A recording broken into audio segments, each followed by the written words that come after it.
So you mentioned it as a man-made invention and also, the fabrication that we have made.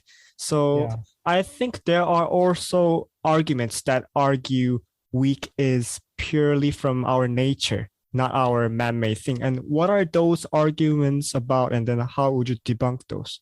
Yeah. So I think now that the week is a global timekeeping system, and it's so built into our experience, it's very hard for people to accept that it's just an artificial technology. So the most common explanation for why it is that we have a week is the moon.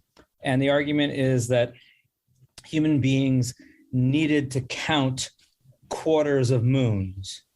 And so they took this 7-day cycle from that. It seems very unlikely to me that that's the case, because a lunar cycle is 29.53 days. It's not 28 days. So it's actually closer to 30. So if you really wanted to have a cycle based on the moon and have it stay attached to the moon, you'd probably try 5 or 6, maybe a blank day.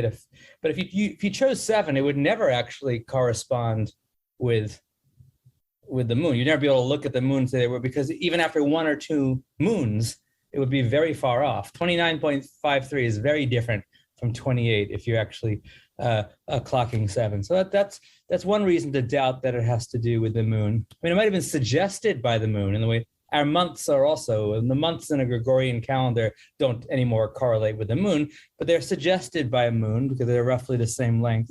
And so that's possible. It's possible, but the fact that so many parts of the world, there's no evidence of people in East Asia counting continuous 7-day cycles until the modern period. And those East Asian countries that did have the 7-day cycle was brought in by missionaries.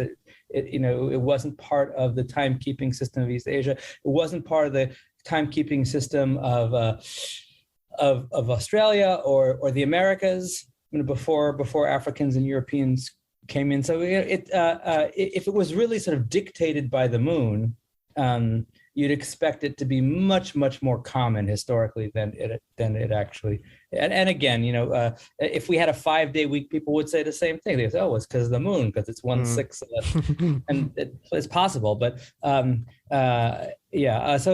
people also have wondered whether there's something in the human body. There's some bodily rhythm. And I think probably now it's the case that we all experience in our bodies rhythms.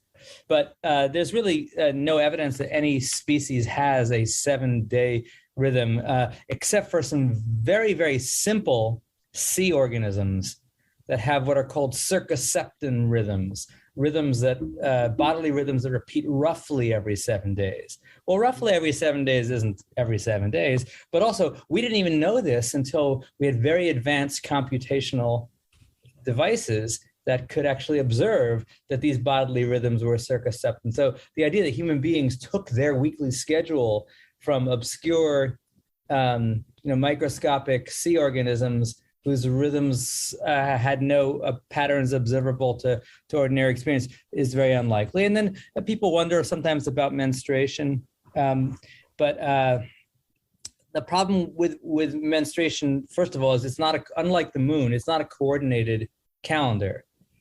Societies don't, women in the same side, maybe women in the same house might menstruate in sync, but women in a society don't. So the idea that would be a useful, and why would you divide it into 4? Not all menstrual cycles are actually 28 days either. Before the age of the pill, they varied widely. So none of these things really make so much sense to me. Now, if there are religions that believe that it's built into the universe somehow, that's possible. I mean, but again, you have to account for why it is that so many parts of the world never had a 7-day cycle. The number 7 is significant in many societies and many cultures. So you could sort of shift the question to that, why it is that and 7 is a prime number, but it's sort of a more complex prime number than than 2 or 5. It's bigger than the human hand, smaller than the 2 hands. So there may be ways in which it is a useful number to count with, and I don't dispute that. It may be that there is something useful about 7.